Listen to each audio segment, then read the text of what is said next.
Wow, wow, wow. What a week. Holy moly, Kai. We're back with another episode of the Roll Up to talk about what is going on in the markets. All-time highs are so close. We're right there. We're right on the edge. So also, today's Leap Day. We're recording on February 29th. This might be the only time we ever record on February 29th. And you know what? Big things happen on a leap year. And today, tomorrow might be two of the biggest days we see so far in 2024 in crypto. And we want to make sure you know what you need to be watching, how you stay on top of it, from airdrops to so much more. We got so much news for you today. Welcome to Web3 Academy, your one trusted source to capitalize on the next big phase of the internet. We are here to make sense of an on-chain world in constant transformation. I'm Jaybird, along with my co-host Kyle Reedhead, and I believe that blast liquidity is going to change the world. That's why we're carving a path for doers to confidently build and invest in Web3.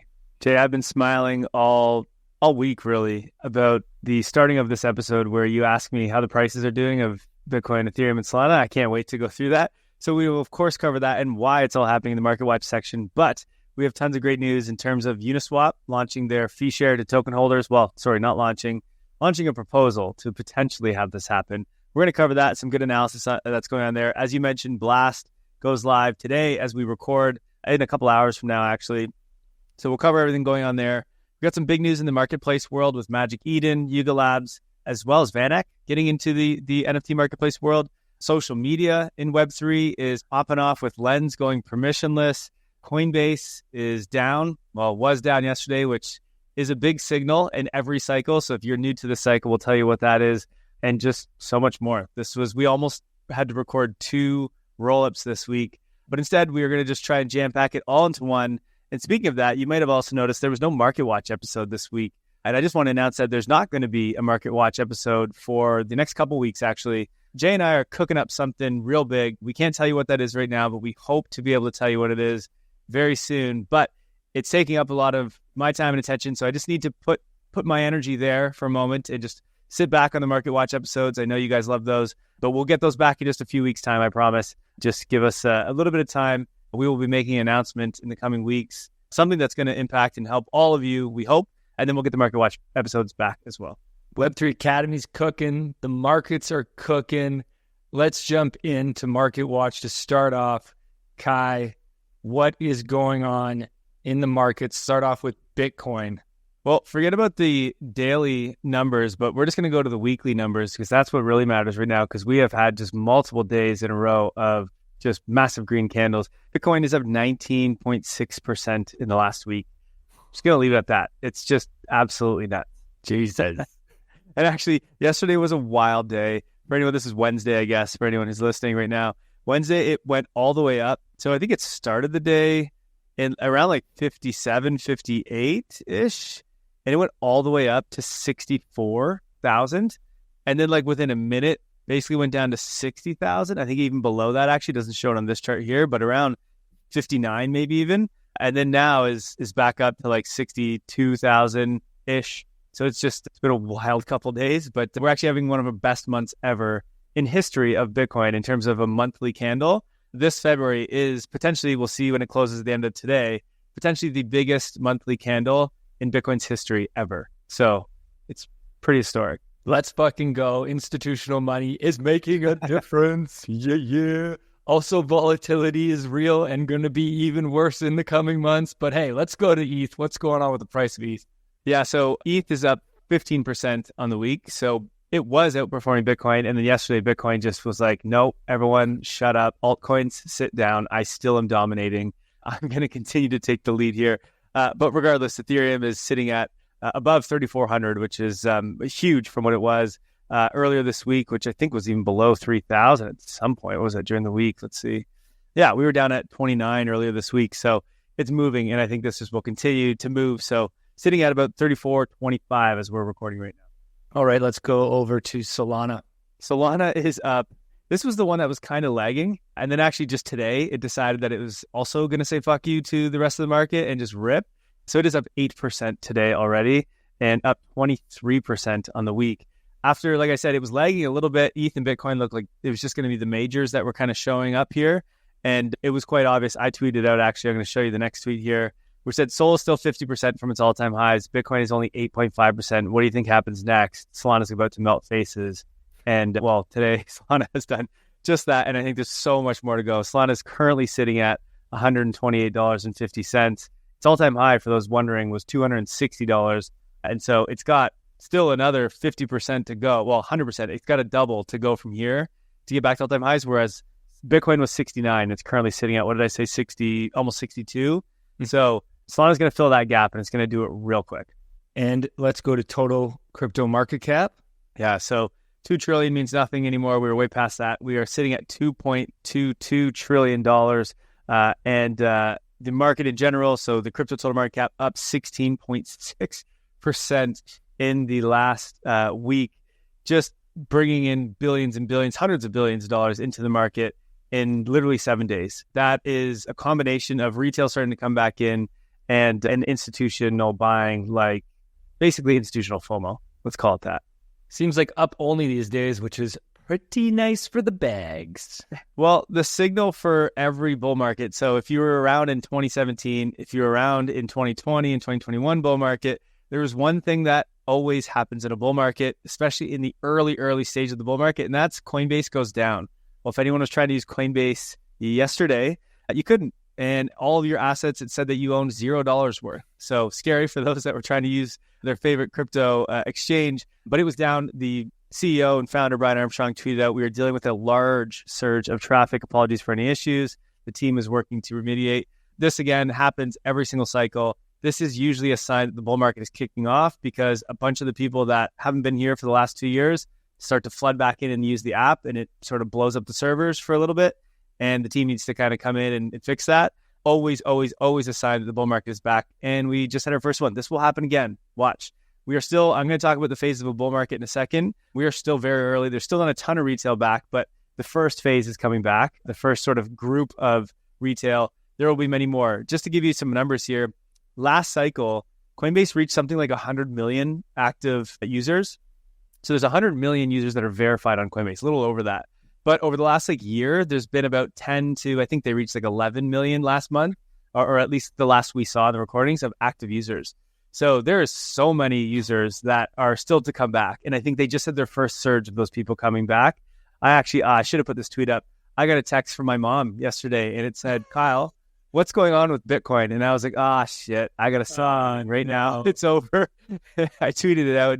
It was pretty funny. So the people that are my mom's not in the know, but she obviously cares about it because one, I took a bunch of my dad's money back in 2020 and put it into Bitcoin early days. So he's up big. So she's always watching. And then she knows obviously I'm big into it. That's the only reason she cares. Otherwise, I wouldn't say it's a signal of she's the last top signal.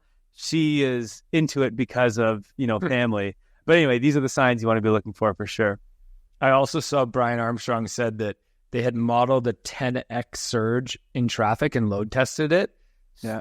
This exceeded that number yesterday. So wow, just think about that. They were prepared for a 10x and they went down because they got way more than a 10x. So right, take that for what it is. Yeah, absolutely. Well, here's what's going on in case you've been living in Iraq and you don't really know. But this is a nice tweet from Pomp that came out, which is looking at, and we've showed this last week as well. This was 2 days ago now. The number of Bitcoin purchased by ETFs was 10,000 2 days ago. And the amount of Bitcoin that was produced by miners in that same day, so the new supply coming on the market, 900. So it's a 10x, more than 10x the demand. That's just the ETFs. That doesn't count retail, doesn't count Michael Saylor, who also just bought 3,000 Bitcoins the other day. And then actually, if we looked at yesterday's, which was the big day, it was 12,000 Bitcoins bought by the ETFs just yesterday. And again, only 900 produced yesterday. So these numbers are crazy. And Pomp says this is the single most important ratio in global finance right now. If it continues for the foreseeable future, the world will change and there will be no going back. And you can't understate this. We've never had an asset where the supply can't grow, right? And every other asset in history, no matter what it is, gold, which is supposed to be the finite asset that we have, as the price of gold goes up, it becomes more profitable to mine gold, which means there is more gold that gets put into circulation. That doesn't happen with crypto assets. It doesn't happen with Bitcoin. Doesn't happen with Ethereum. I mean, don't even get me started on what happens with Ethereum in this state. But this is pretty massive and something that I don't know that most of TradFi has wrapped their heads around yet. But they are beginning to, obviously, because, well, that's why our bags are all pumping at the moment. If we look at volumes, the ETFs are just popping off. And yesterday was the biggest day in its history by double. It doubled the first day numbers in terms of volume. So the new 9, so this is all the ETFs outside of GBTC, doubled their volume record that was set on Monday with just about 6 billion traded. And IBIT, which is BlackRock, led with 3.3 billion. Fidelity did 1.4 billion. So the numbers are just absolutely massive. That's happening right now. We'll see what happens today. It's still early. Markets are not open as we record, or I guess they're just opening, but I haven't looked at anything yet. So we'll see where it goes. But these numbers are obviously getting really, really big. Now, here's the cool thing. Balaji tweeted out and he said, Bitcoin has passed all-time highs in 30 plus countries, including China and India, which are the 2 biggest countries in the world in terms of population. So this is just interesting because we all follow, well, many of us follow the US dollar price of Bitcoin, right? And we're not at all-time highs yet. But 30 or more countries are already at all-time highs because their currencies have deflated faster than the US dollar. Now, what I'm going to do is I want to come back to this chart. But first, I want to talk about the phases of a bull market because there's one thing that I think people miss on this. Like, everyone's just like, oh, yeah, that's cool. That's interesting. It's at all-time highs in other countries. But remember what happens when we hit all-time highs. That's when the euphoria and the FOMO starts to kick in for people. But we haven't hit that in US yet. So we still think, oh, it's still pretty early. Is that FOMO and euphoria already started in places like China and in places like India because they're already at all-time highs, right? And I think us on this side of the world, we don't think through that. And so one of the things I noticed this week is every time I woke up in the morning, the pump had started. It's not a pump that's happening midday. These are, well, I guess yesterday was a little bit of that, but every morning I wake up and we're up 2-3%.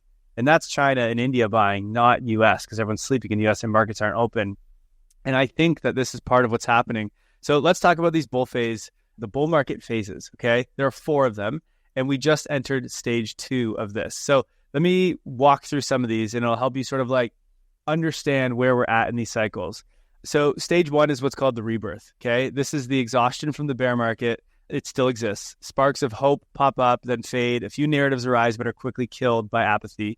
Your friends in the media still focus on the bear market blow up, so the FTX stuff, all while the prices are quietly recovering. This was 2023, right? For us that were in here paying attention, I mean, we did really, really well last year, but no one talked about it, right? And we still weren't sure. We still had kind of the anxieties. We still weren't sure what was going on, and we were still down a lot from, if you were buying at the top of last cycle. So that's stage 1. Stage 2 is excitement. This is where we are right now. The bear market has officially ended. I think that's pretty clear to everyone. Your coins are nearing all-time highs. Some have even blown past all-time highs. Everyone in crypto understands that we are officially in a bull, but it's funny, your normie friends still aren't texting you.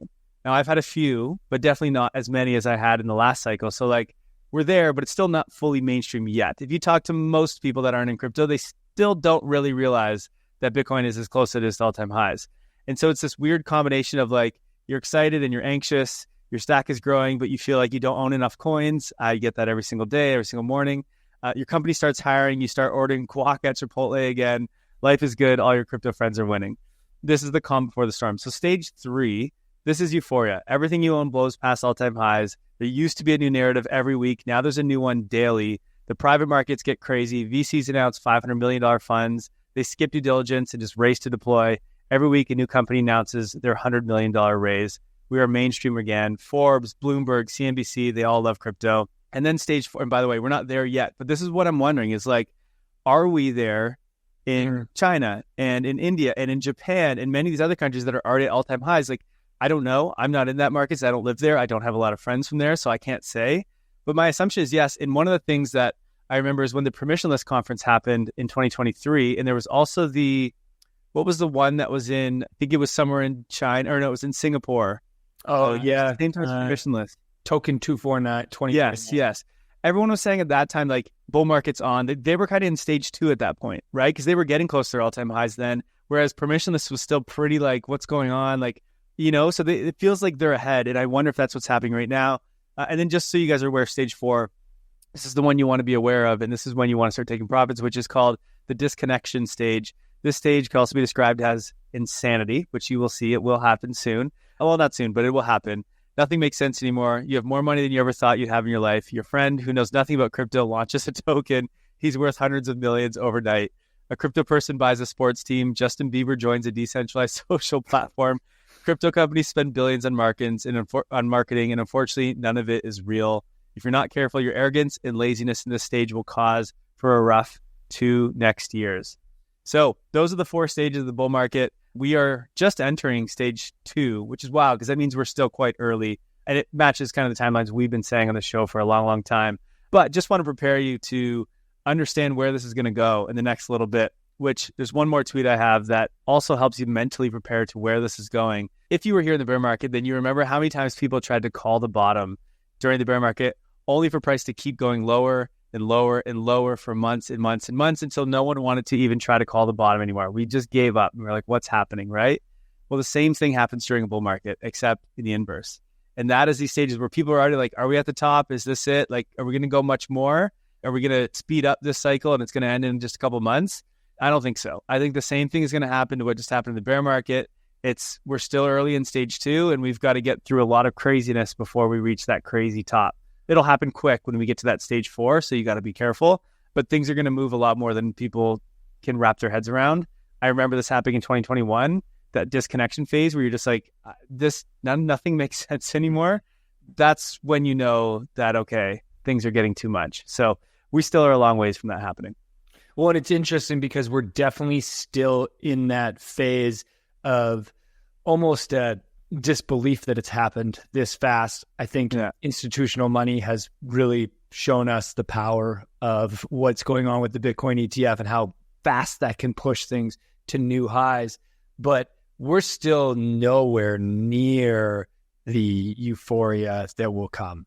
Well, I remember in the last cycle, we hit the all-time highs around, I think it was November or December on Bitcoin anyway. And that was a pretty crazy grind to like get up to that 20,000 at the time. And I remember at that point, it was like, okay, holy, that was nuts. And then in December, it just went up green every single day. It didn't stop through Christmas. My birthday's in December. So I was like, through my birthday, through Christmas, through New Year's, it just like kept going. And then in January, same thing. And you were like, what is happening? And then Ethereum went like 4x in like a week. And you were like, what just happened? And then all of a sudden NFTs started going off. And it's like, it didn't end until November. But I remember in December, January being like, this is crazy. And there was still an entire 11 months before it finally topped. This isn't just crypto, by the way. This happens in all markets where you have these sort of blow off tops. So you have these sort of, it's all controlled by like this psychology of humans where we have greed. And I'm not going to get into that today. I've talked about that a bunch, but this is like, there's a science around these sort of like market structures. And it happened with tulips in the 1600s. Tulips. Look at this guy. Look at this guy bringing up tulips. Tulips are beautiful. Sam bought some tulips for our house the other day. So yeah, I'm into tulips. So he's bullish. So look, the main takeaway here right now, I think, Kai, these are the weeks where everybody that's in the space, you know, maybe those outside of the space, they're not feeling FOMO yet because they don't understand it. They're too distant from it. But those in the space, I can already sense a lot of FOMO, a lot of like, you know, that like shaky excitement, you know, like you're just like, you're open, you're looking at the prices constantly. What's your main sort of, not takeaway, but advice to everybody in the space during weeks like this? You got to manage your emotions. I mean, we were talking about it yesterday in our meeting. We were trying to do a meeting for Web3 Academy and we couldn't get through it because prices literally were going from 60,000 to 61,000 to 62 to 63 all in like 4 minutes. So everyone was on their phones in our meeting. It was useless. We were like, I don't even know why we had that meeting. And so it's very difficult, right? And these are people that are in it every day. And so the best thing you can do is sit on your hands, do nothing. Like thankfully you've been here before all this started. You should be allocated already. The best thing you can do is nothing, which is so hard, but it really is the best thing you can do. It's as simple as you possibly can do it. The simplest, but yet the toughest advice. Okay, Let's switch over to the news. We got to talk about Uniswap, Blast, Magic Eden's Marketplace, Lens going permissionless, Coinbase, Telegram's RevShare, and more. So let's jump right in. First up is Uniswap. So Uniswap announced earlier this week, I think it was on Monday, that they have a new proposal up to move the fees from Uni to their token holders. So this is a huge announcement. They've tried to do this before. There's been lots of speculation that they would do this eventually. Just to give you an idea, they've made $3.5 billion in fees since their inception. And none of that has gone to Uni token holders, mainly due to regulatory concerns. But this proposal that's from the governance lead over at Uniswap, Aaron Cohn is his name. And it's the first time that it seems to really have some momentum behind it. And this could actually happen, which would be absolutely huge. Now, so there's some key dates coming up. Actually, should first say, basically what this would do is it would create 2 new smart contracts that would manage and distribute trading fees to active Uni holders. And I believe that an active Uni holder, you have to participate in governance. You either have to participate in governance or you have to delegate your governance in order to be considered an active Uni holder. So there's a couple key dates coming up. First is on March 1st, there's a vote to see if the community agrees that this should be a thing. And then there's a final vote on March 8th. So if you are a Uni token holder, you need to get involved in this vote or you need to delegate your votes. Yeah, so to be clear, there's a lot of confusion around the fee structure of Uniswap. So Uniswap hasn't made any money off that $3.5 billion. 3.5 billion. Yeah. That all went to liquidity providers. Okay. Recently, a couple months ago, Uniswap Labs, which is the company that built Uniswap, the protocol, turned on a fee switch, which is a small fee that goes to Uniswap Labs if you use their interfaces. Okay. And so they earn some revenue that way. Now, what this is basically from the protocol level, we believe it's going to happen from the protocol level. We don't actually know. They would take some of the fee that goes to liquidity providers and instead, either they're going to take some of the fee that goes to liquidity providers and push that to token holders, or they will add an additional fee on top of your transfer. Now, here's the thing is, so one, this is obviously a big deal, right? Like if this is what we've always wanted is protocols that are sort of act as public goods, right? And it's a decentralized protocol that just exists on chain. Anyone can use it. And there's no really like employees that are controlling it. And then it's also generating a ridiculous amount of revenues and sharing that with those that hold on to its token. That's the goal here. I mean, Ethereum is the only one that's really been able to sort of do this in a profitable way. And we were waiting until applications could do this. Uniswap there are others that do it. I guess GMX already does this and a few others. But Uniswap is the biggest, right? They earn the more revenue than any other application on chain. And so for them to do it is a really big deal. Paves a way for other tokens to do this, especially around the regulatory clarity and stuff like that. But here's the thing.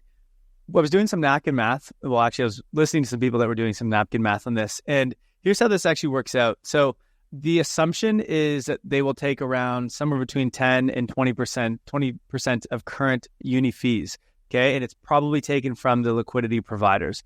Now, assuming maybe 50% of people, you actually have to stake your tokens. And so you have to delegate. And then I think stake your tokens is how this is going to work. Delegate or vote yourself and stake. And so assuming, 50% or so is what they just sort of recommending or suggesting actually do this, then the numbers are actually not that big at all. And so if you look at like current revenues to liquidity providers, and the way that they did this napkin math the first time is only looking at the liquidity pools that Uniswap Labs turned on for their own fee. So the main pools like ETH to USDC, ETH to wrapped ETH, etc.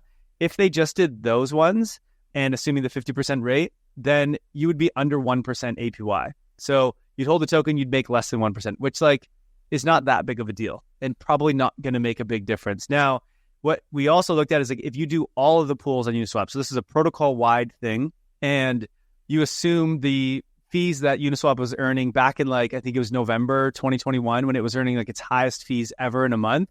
If you look at that, it's about 5% APY. So pretty good, a little bit higher than what Ethereum offers currently. And then obviously you could moon math it, maybe it's even bigger than that. What does that work out to? So I'm not sure if this is going to be as big as a deal as we think it is because it might just be too small.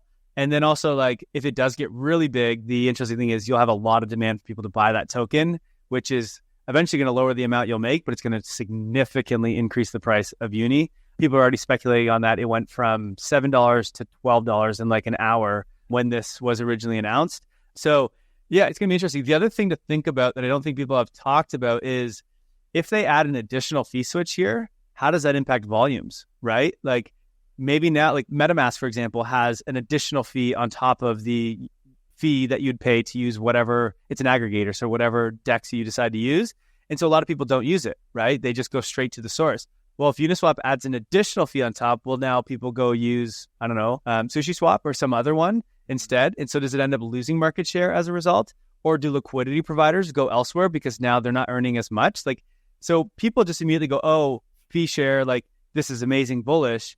But there's a lot of other implications that we don't understand just yet because this has never happened before. And so there's different components of this, and it's going to impact different components. And so we don't know how that's going to shake up the market yet. So it's going to be very interesting to play out and a big learning curve here. And I think for other DeFi protocols that are earning revenue that want to do this, this is going to carve, a path for them. You had a great tweet this week, Kai, about this maybe being the trigger that gets us into a crypto super cycle. You said this for a while. Tell us what you're thinking here. Yeah, this was a tweet actually a long time ago. This is from, more than a month ago. This is in January. And I just said the crypto super cycle comes when profitable protocols figure out how to share value with their token holders. ETH has already done this, but when Uniswap, Maker, L2s, et cetera, all figured this out at scale, that's when the super cycle begins. Now, this is just a proposal, so we're not there yet. And even if it launches, we don't know if it's going to work. We don't know how they're going to do this properly. But I think when this happens, it's similar to like stocks that give out dividends, except there's just, when TradFi wraps their head around this, there's just so much less risk associated with investing in a decentralized protocol that just exists on chain and people just use, and there's no board member to fuck it up and no, like what, think about the OpenAI saga that we had. There's no board member, there's no employees. It just works, right? And then it just generates a shit ton of money and just auto gives it to others. And there's no board that can change that really. It's very different than getting a dividend from, I don't know, IBM or Microsoft or whatever. And it's also a much higher amount because it doesn't have to spend money on an office and pens and computers and employees. It just can move that money to token holders. And so I think when that happens, there's just no reason to hold on to anything else other than these sort of like revenue generating tokens, which is also why I have the bullish case for ETH. But I think it's going to be a big deal. But I don't know that when they launch, they're going to figure this out right off the bat. So still going to be time.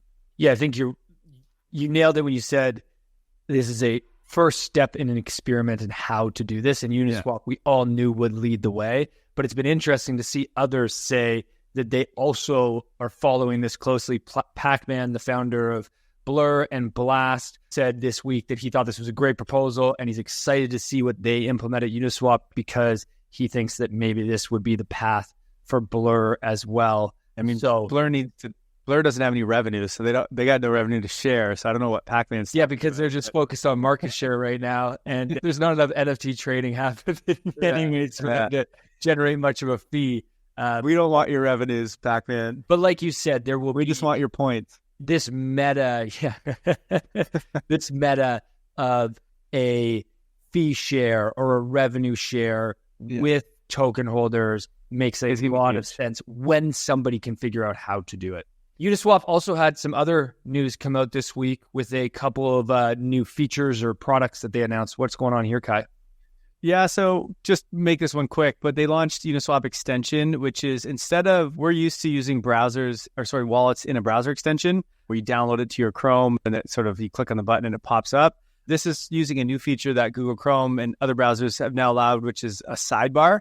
And so instead of it like popping up, it just always exists on the side of your screen while you're sort of like doing whatever you're doing on your browser. And so they have launched their wallet in there. And so now you can do all the things with Uniswap, but on your sidebar of your browser, which is just really improving the UX. And they've taken out a lot of the complexities. So I think over the next year or two, wallets are going to just look completely different than what we think of wallets today, which is going to be massive for the industry. They also launched a couple cool features of like limit orders and things like that, where you now can use a DEX, so Uniswap obviously, and you can set limit orders and sell orders and stuff where you can set prices and you don't have to actually be there to execute the trade yourself. You can just kind of set it and it'll do it when it's ready. And so when it reaches that price. Now, I think Jupiter has this over on Solana, but for whatever reason, Uniswap didn't. They finally now have it. So a bunch of cool new features coming to Uniswap world as well. Love to see it bullish on Uniswap. Okay, next up, let's go to Blast. Mainnet happens today. We're recording this in the morning, so by the time you listen to this, Blast will be in Mainnet, but it hasn't. We're still a few hours away from that happening. This is huge news for the ecosystem, mainly because Blast has $2 billion locked up right now in this multi-sig wallet that they geniusly got everyone to bridge over their assets to in order to get points and get rewards. And this $2 billion is now going to open up and be available for people to move off of Blast if they want. Kai, I'm going to ask you at the end of this segment if you think Blast TVL is going to go up or down after they launch Mainnet, but don't answer that question yet. So let me just give you some background here on what's going on. So Blast is an L2 that is built on top of Ethereum. When they first launched Blast, the objective was to build an L2 with native yield within it. So if you held the Blast token, that you would be able to get yield as a result of staking and holding that token. So there's a lot of hype around this. There's also a lot of hype because Blast did a big competition where they got over 3,000 developers. We talked about this on the show a bunch. It's called the Big Bang competition. So there's been, not only is there $2 billion in total value locked on Blast currently, there's also 3,000 developers for the past few months that have been building on Blast testnet.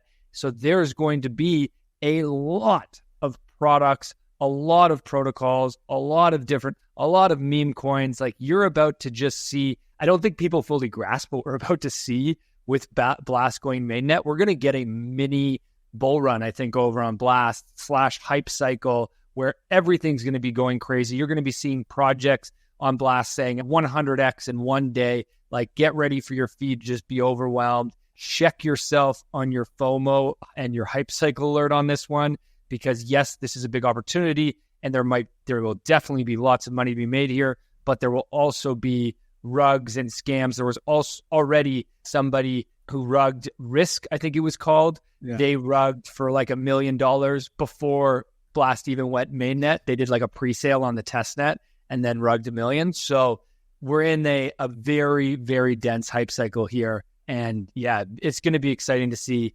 Kai, I don't know what your thoughts on where Blast might go after they launch mainnet. Yeah, I think if I take the page out of the staking book for Ethereum, once they opened up withdrawals, it skyrocketed upwards. A bunch of people were like, oh, a bunch of people are going to unstake, and some did right off the bat. So like if you're looking in the first hour, I'm sure people are going to move off that need that liquidity. But I think over the next, over the day or a couple of days, this is going to go up. And I think that for two reasons. One, the points incentive is still alive and well. I think that goes until May, I believe. May. So if you move assets there, you still can farm. So people are going to continue to do that. If they've already done it, they're bought into that. Also, when all these applications launch, they're going to have multipliers. So if you use X DEX or X application, you get 3X on your points or whatever. Like there's going to be these everywhere. So I think it's going to consume a bunch more capital. It's going to be a little bit of a black hole of ETH over the next couple months, I guess. That's my guess. Yeah, I completely agree. I think their TVL goes up after mainnet because I think they're just going to have so much attention. It's going to feel a little bit, I think, like Base when they launched an on-chain summer, and it felt like all of a sudden every project was on Base, everybody was bridging to Base, and Blast already achieved that by having this just incredible marketing airdrop casino that they've been pushing over the last 3 months for everyone to bridge over. But I think this just kicks it into high gear when not only is the Blast team marketing and promoting Blast, now you're going to have hundreds of projects that are launching on Blast that are also marketing and promoting Blast. Is Blur launching on Blast? Good question. I don't know. Are they meant to be an NFT? I would assume they're meant to be an NFT chain. No. I think they're meant to be a, Optimism, Arbitrum, competitor, everything chain. Like one of their biggest projects is Blitz, which must be by the same team as Blur, Blast, and Blend because it's called Blitz. It's a DEX that is promoting that they are the best DEX, and they've got their features and they're trying to be the best DEX. No, I think it's an all-purpose chain. I do wonder if they're going to launch Blur over there and if they're going to do some NFT stuff. Could be the thing that ignites NFTs. Yeah. Definitely when Blast launches their token, it's going to be a lot of liquidity goes into there because a lot of people farming this are NFT people. And I would imagine that Blast knows this and they're going to do something with NFTs on their chain because that's still a big opportunity. Like there's not a lot of NFT stuff on Arbitrum, Optimism, etc. And so we need to move NFTs off mainnet. Yeah. And no L2 has really done a good job on that. I mean, Immutable has done it, but for games, but not for NFT projects and communities. So someone's got to do it. I would imagine it's going to be Blast, but let's see. Yeah, that would make a lot of sense. If you want to learn more about Blast and the top projects that we're watching, we wrote a newsletter on Wednesday. We'll put a link in the show notes. Go check that out, and you can see the top 5 projects that we're excited about on Blast. Okay, let's keep rolling along. Next up, Magic Eden finally launched their Ethereum marketplace this week. This is in partnership with Yuga Labs, and this is a creator-focused marketplace. So the idea here is a couple of key features. One is enforced royalties. Magic Eden has always been pro-creator, always taken the side of creators. They actually built a creator alliance about a month ago. Pudgy Penguins is in it, Yuga Labs is in it, Azuki's in it. So many top leading projects are in this creator alliance.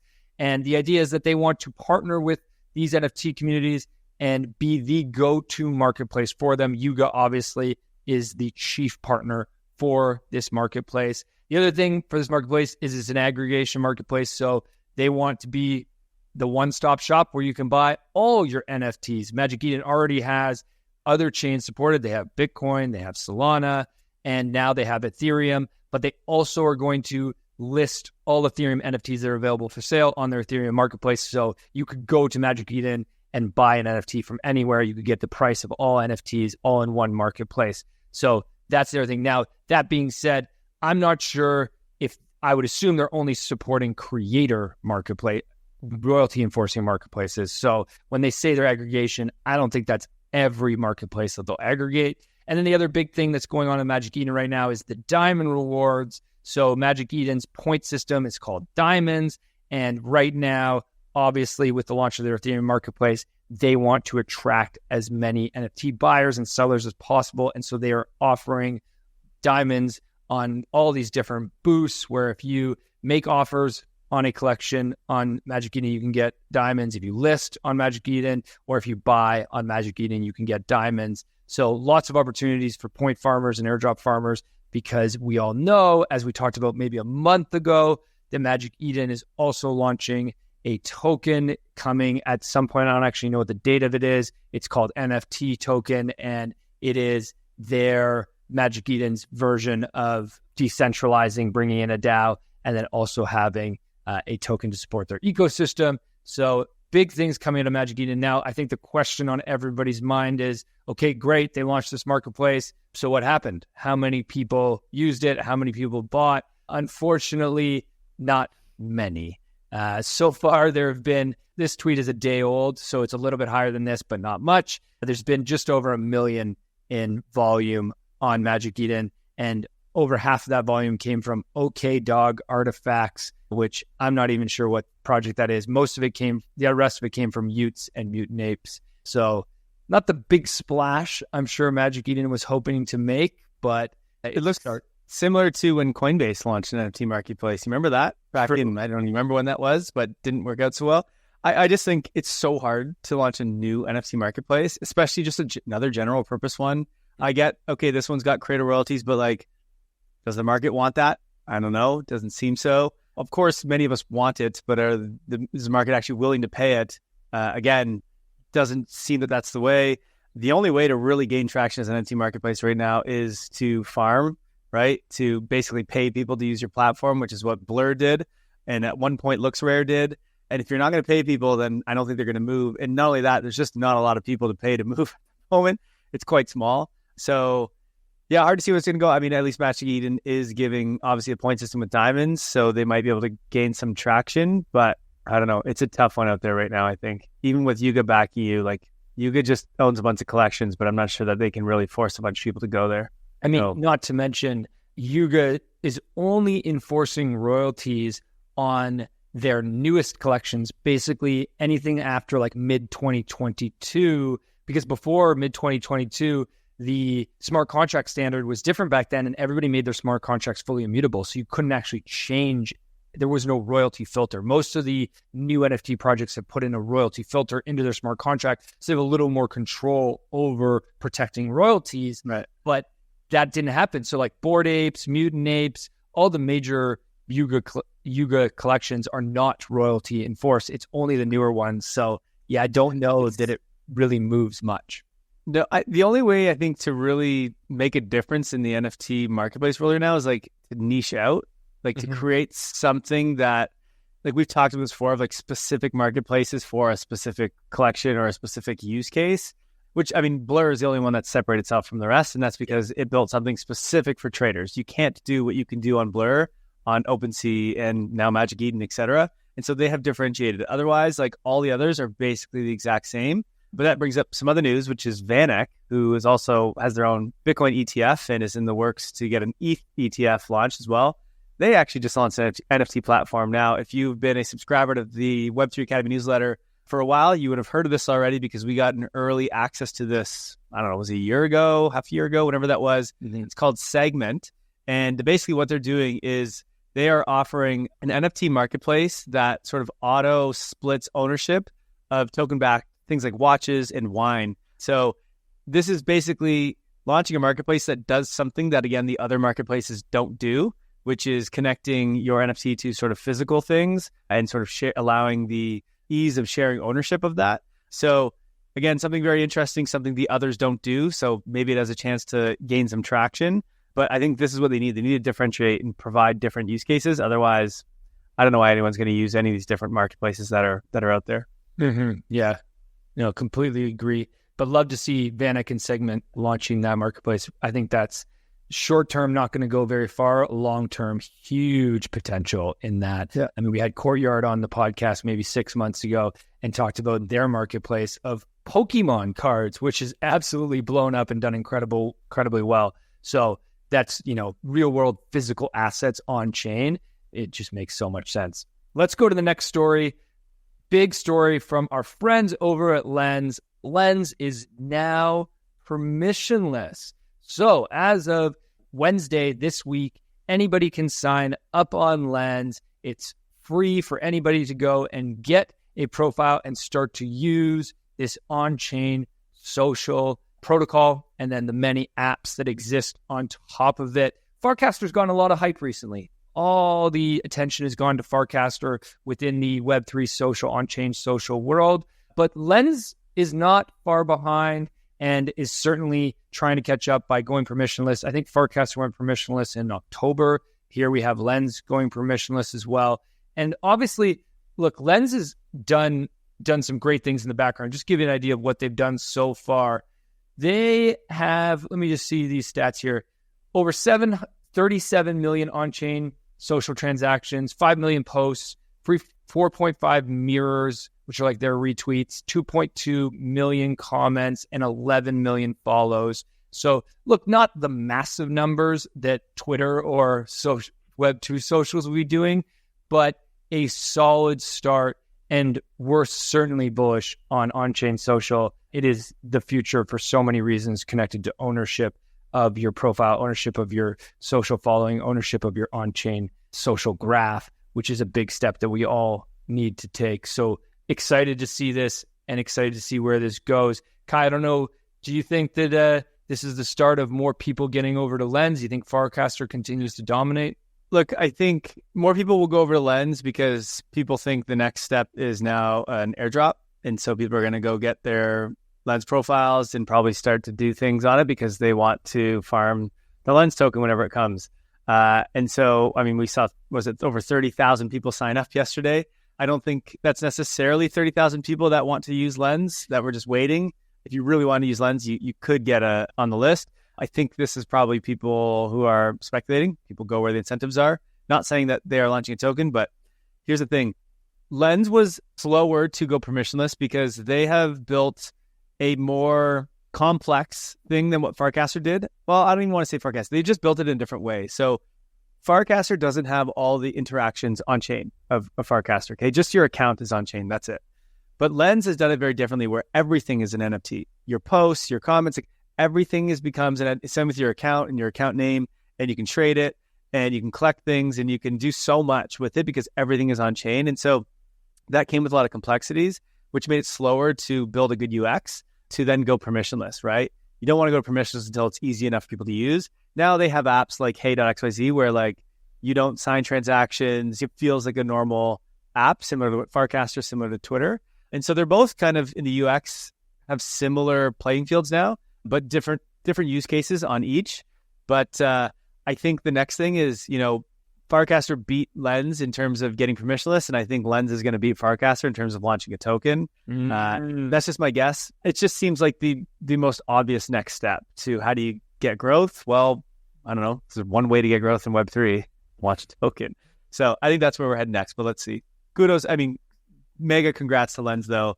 What they built is really, really cool, and I can't wait to see this thing hopefully gain some traction and become bigger. And there's a feeling that maybe Lens is better positioned to understand how to launch a token and build incentives around it, because remember, Lens comes from the Aave team, and Aave was one of the first to launch a token and is one of the most successful protocols in the space. So you could think that they would learn a lot from that and take a lot from that.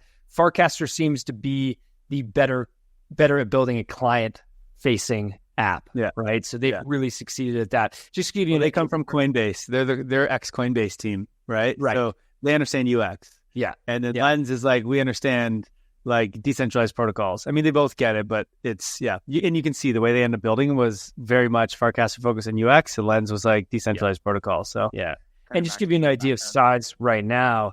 So Lens has 170,000 total users. Farcaster has 205,000 total users. So they're actually pretty close to each other. In the grand scheme of social, they're incredibly small still. It's still so early.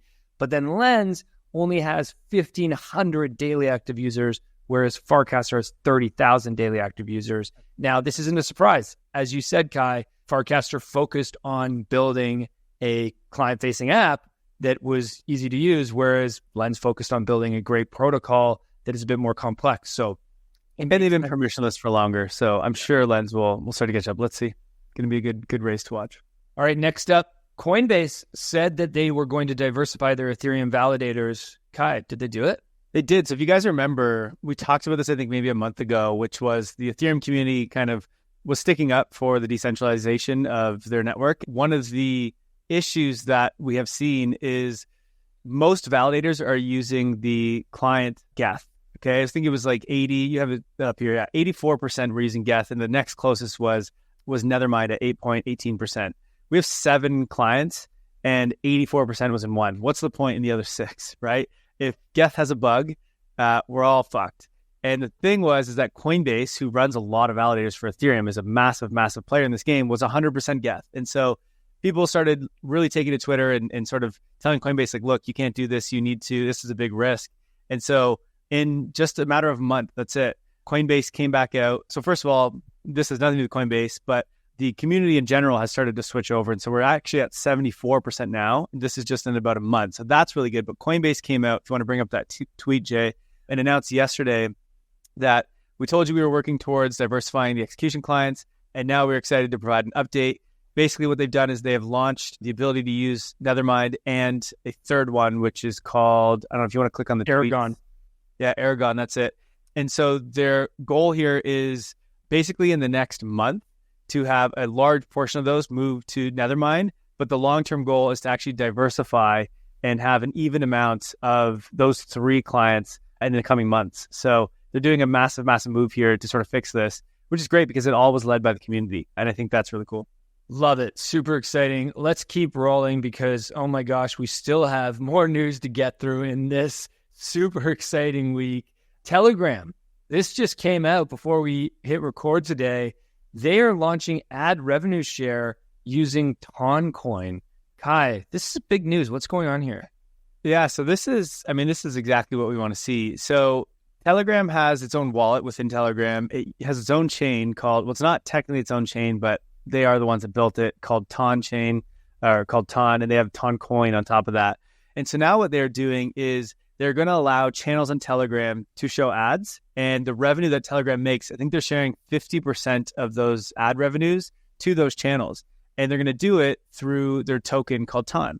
And what's amazing about this is, like, one, this is great. This is kind of what YouTube does with YouTube AdSense. I mean, Twitter's looking to do this right now, where they share some of their revenues with creators.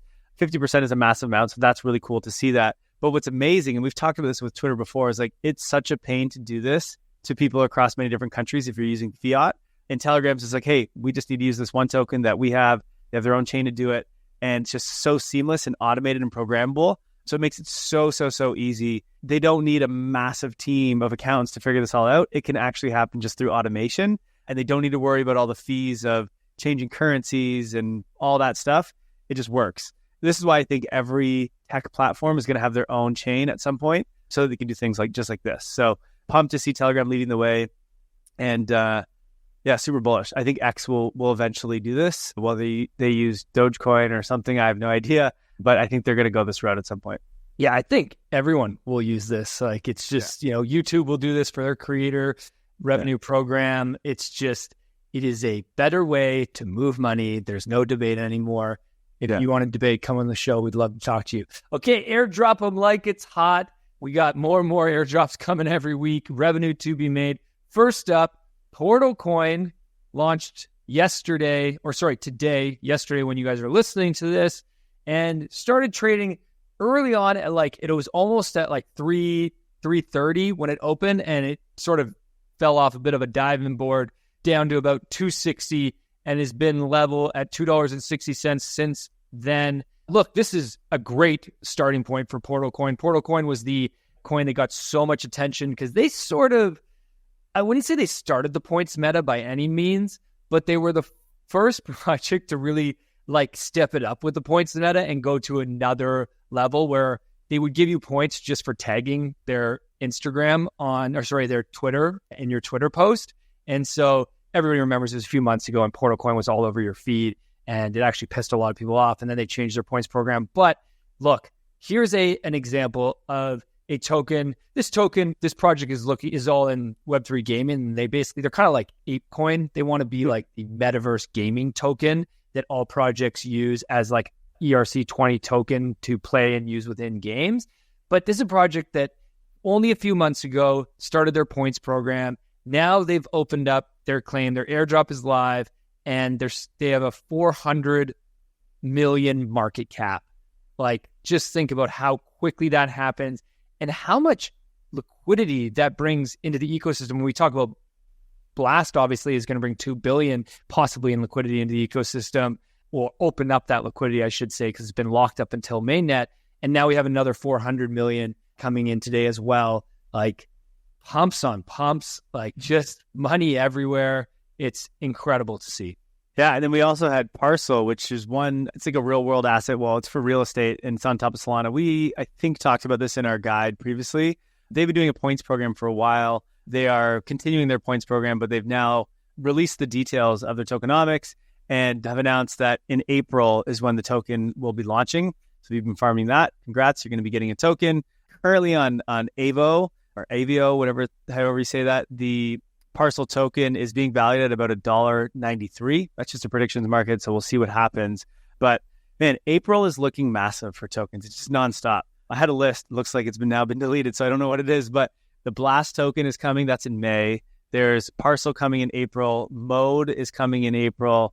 Honestly, I can't think of it now, but there's and Zeta.net. Did you? Okay, yeah. There's so many coming in April. I don't know why it's all in April. Yeah, there's going to be a lot of new tokens coming to Ethereum and Solana, I guess, in April. Plus, we have the halving in April. Plus, we have the Ethereum ETF in May. It's just nonstop. Oh, baby. You know what is a big meta when we talk about airdrops that is really dominating the ETH NFT market right now is airdrops to NFT holders. And this seems to be the main thing moving the ETH NFT market. We talked about it. We talked about it a few times on the show the past couple weeks. But basically, Pudgy's paved the way here. If you guys remember, Dim had a big airdrop, maybe crypto time is so, I feel like it was months ago, but it was probably a few weeks ago. And then there was rumors of Layer 0 and some other major protocols that were going to give airdrop allocation to NFT projects. Now, Creeps was one that got a large portal allocation. So there was a lot of talk around that. And then there's even more coming up. A whole bunch of projects that are very degen-like projects are all up big time, over 70% on the week, because they've either announced that they're going to get an airdrop allocation because they're in connection with a upcoming token launch, or they've teased that they might get that. What do you think about this meta, Kai? How do you think this plays out? I think we talked about it last week, but one of the things that can ignite a bit of the NFT bull market, there's going to be more and more airdrops. I assume there's going to be more and more going to these NFT communities. The thing I don't understand is, like, you have the list up here of I guess 5 of the top 7 weekly ETH movers. Why are they the ones that are moving so much? Do they have confirmed airdrops already? Or is it just like people are speculating that they're going to be the ones that get the airdrops? Or like, how are they choosing who to go to? I get Pudgy because, it's just the main one. But like, why Mafia nuts? You just wanted to say Mafia nuts on the show. Yeah, so a couple reasons. The main reason is founders who are very active on crypto Twitter, who are making partnerships with, so the best example is Creeps, which is up 92% on the week. The founder of Creeps had a active partnership with Portal, was really pushing Portal during their points program over the past few months, and was obviously, if you're the founder of an NFT community, who are your followers? Your own NFT community, and they're going to buy and participate in what you tell them to buy and participate in. And so that's why that Creeps went up so high. Now with these other collections, a lot of these are these are degen collections, right? These aren't like the Yuga Labs. These aren't I was going to say Moonbirds, but Moonbirds is Yuga Labs now too. These aren't the like business NFT projects. These are like the degen communities where you bought into a community because you care about being around other degens. These discords go off around a lot of talk around points right now. And a lot of this are founders who have these relationships and are looking to get access to point allocations. I think it doesn't end well once again for many of these. Some of them will they're going to make a ton of money here and so they can build a business, but most of them are not going to end well because once again, NFT projects have found an unsustainable way to gain attention, right? And to gain customers, right? Like last cycle, it was, if you buy ours, we're going to launch more tokens and you're going to get more money from that, right? We're going to launch more NFT projects, or you're going to get access to a Discord that no one cares about because no one here is actually in a community. We're just all speculating on this thing. But those were the things that just like when the bear market came and the money left, everyone's like, okay, I actually don't care about this thing at all. And so all these projects went to zero. Now, a bunch of these NFT projects that, again, have no use cases and no utility, what are they doing? The same thing. Well, now we're going to get pumped and pump our numbers because we're going to give you tokens from partnerships with these other applications. And it's like, again, once that stops, there's no reason to hold these things once again. So get in and have fun if you want to do it. But just know when the music stops, these things have no reason to stick around and hold its value. And it's also mega speculation because, as your initial question indicated, it's not like we necessarily know which of these NFT. A lot of this is just them teasing that they have partnerships.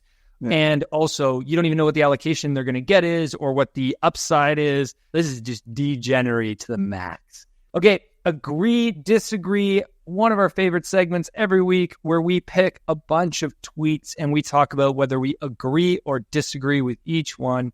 First up, Kai, this week from King, we've got GMX launching its own chain. Everyone's aiming to own their own stack. Blur, Avo, Compound was just the start. This is going to happen 1,000 times to pump vals.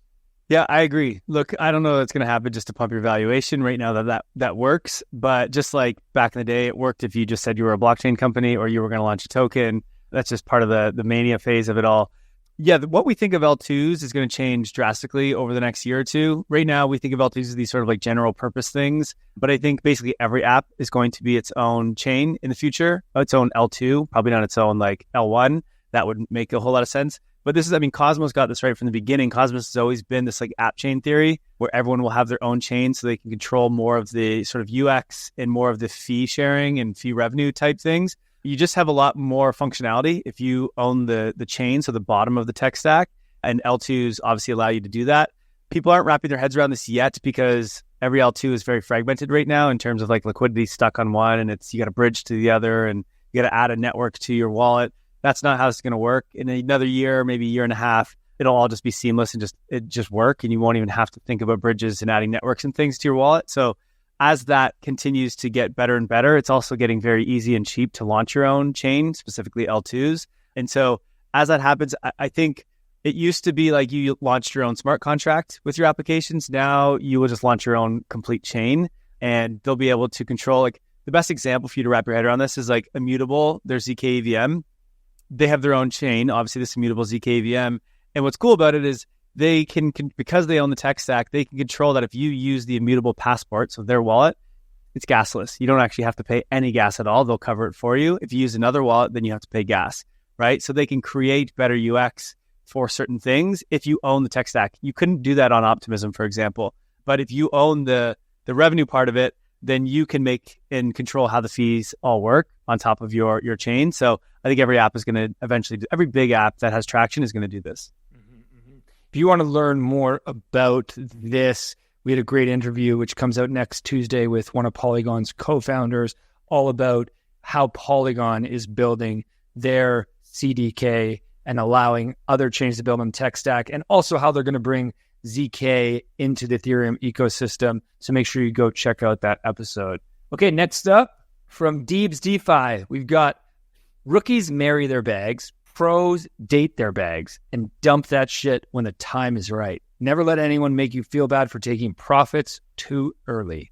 It's funny, when I first got into this space and like really started learning, and I was like, once I figured out Bitcoin and I was like, oh yeah, I'm a Bitcoiner. Like I'm all for this thing. I'm never selling this thing. I learned about cycles. And I was like, oh yeah, I'll just hold for the long term. Like this is what you're supposed to do.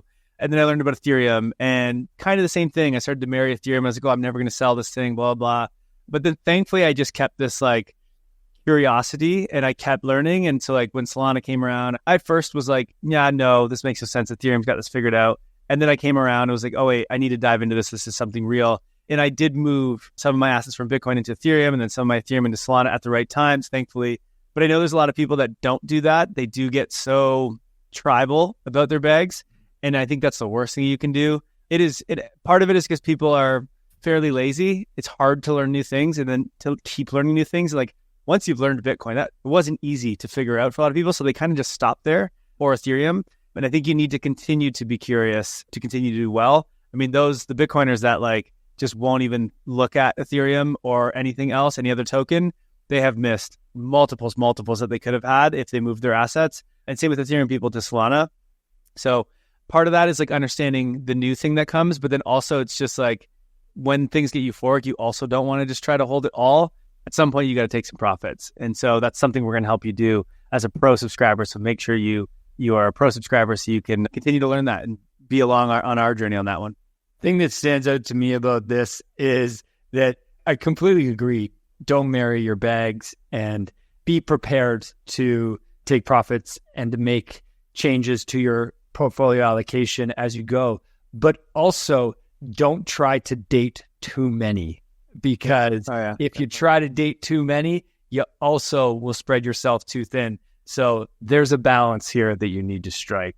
Okay, next up, the DeFi Edge, always in the agree disagree every week. He says it's important to pick the right projects, but people don't think enough about sizing, when to take profits, when to cut losses, time horizons, and what could go wrong. Yeah, I agree with this. The reason I think that this happens is most people pick projects based off of just like an influencer on YouTube or Twitter. Someone said X token or X company and they blindly buy it and they don't know why and they don't know how to size it. They don't know when to sell it. They don't know anything. And unfortunately, that happens all too often. And so this is why you don't just want to blindly follow what people say on social platforms. If you're going to invest in it, which is also why you don't want to, as you said, date a bunch of them, because it's so hard to stay on top of all these things. Instead, like get some conviction in a few of them, even just one of them, and just like ride that thing out and like really, really, really understand it. And then once you get it so much that it's not difficult anymore, now you can start on your next journey, right? And so don't just jump around before you even know it. You really need to understand these things so that you can choose sizing and profit taking and, what could go wrong and time horizons, et cetera. And then also like just following someone blindly. You don't know their portfolio design and their time horizons and things. Like everyone is different. So you need to have your own thesis. You can't just follow people blindly. Yeah. And I'm going to say something that's going to sound super biased towards Web3 Academy, but maybe I could generalize it is, as you said, have your own thesis and stick with it and follow it. And so, look, we have a lot of confidence and conviction, and we produce the necessary education, information, and data you need to to understand which are the right projects to pick and how to think about them on a day-to-day, week-to-week basis, which is exactly why you should become a Web3 Academy Pro member and you should follow us. But even if it's not us, just pick. Like, I think that's the key, is have somebody or I want to say influencer, have somebody who knows what they're talking about that you can learn a thesis from, or develop your own thesis if you're capable of doing that. I think a lot of people aren't capable of that. So the key is, to be honest, stick with it. To be honest, in a bull market, picking the right projects doesn't matter. Everything is right in a bull market. So like actually learning sizing, when to take profits is probably more important, because you can close your eyes and buy 10 tokens right now and 10 of them will go up in the next 6 months. So honestly, that doesn't actually matter in the short term in a bull market. Well, that leads nicely into our next agree-disagree tweet, which is from Tang Yan. He says, be aware where the incentives are with everything you read and listen to. Be discerning and have independent thought. Yeah, I mean, this is true in all markets, in everything in the world, right? And when you're reading science, for example, you need to understand where the incentives are of the authors, right? To understand if that science is actually useful and real. But this obviously matters a lot in crypto because money moves so frictionlessly. And so whenever an incentive changes, the movement of the money and the users and stuff change as well. And so the reason that this is super important for you to figure out, which is why we talk about this stuff so much in our pro reports and here on the podcast, is incentives are driving everything right now. And because everything's on chain, you can go and look at how many users are using X application and how much volume is there, et cetera. But like, if you don't really realize why they're all using it, it's almost certainly not because the product is good. There are almost zero good products at the moment. It is all just because you can make money if you go and do that thing, right? And so the narratives that are being driven in terms of like, look at the Pudgy Penguins. People might go, oh, this is a community that's really good. You know, Mafia Nuts or whatever it was is like the strongest community. And it's like, no, there's just incentives because they're getting airdrops from X application over here, right? But if you're not understanding that, then you don't really know what's going on. So the one thing is just look at incentives and you can understand what's happening in these markets.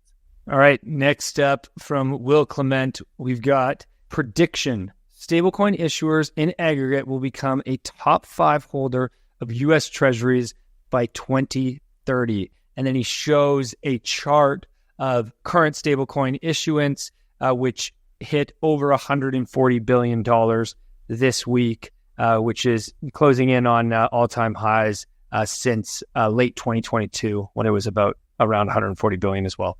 Look at this. So we have Japan is number one at $1 trillion worth.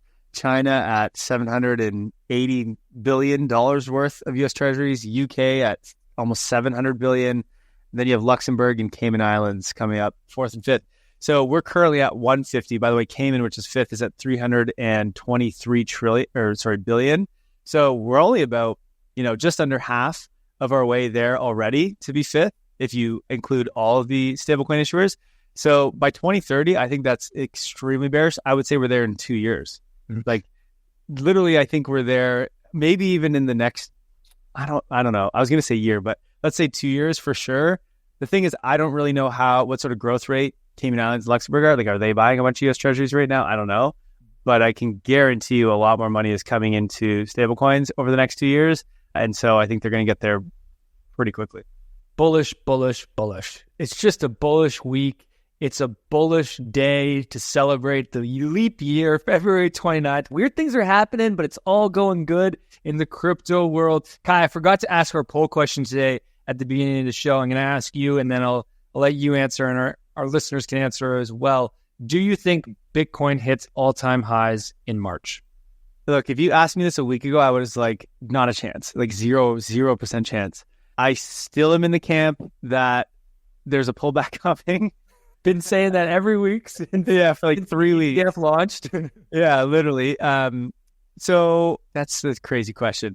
I'm going to say no, but I am like basically like 51% no and 49% yes. It would be crazy if that happened. But like, look, anything's possible right now. And the demand from ETFs is crazy. So like, who knows?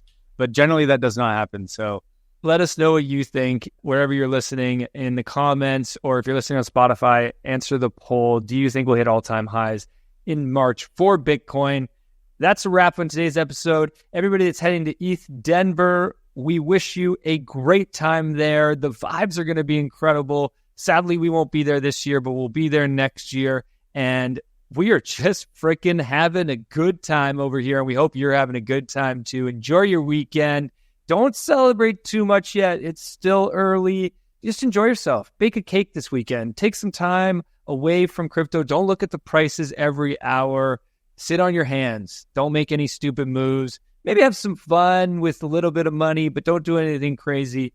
Appreciate you all. Thanks so much for listening. Have a great day. And don't drink soy milk.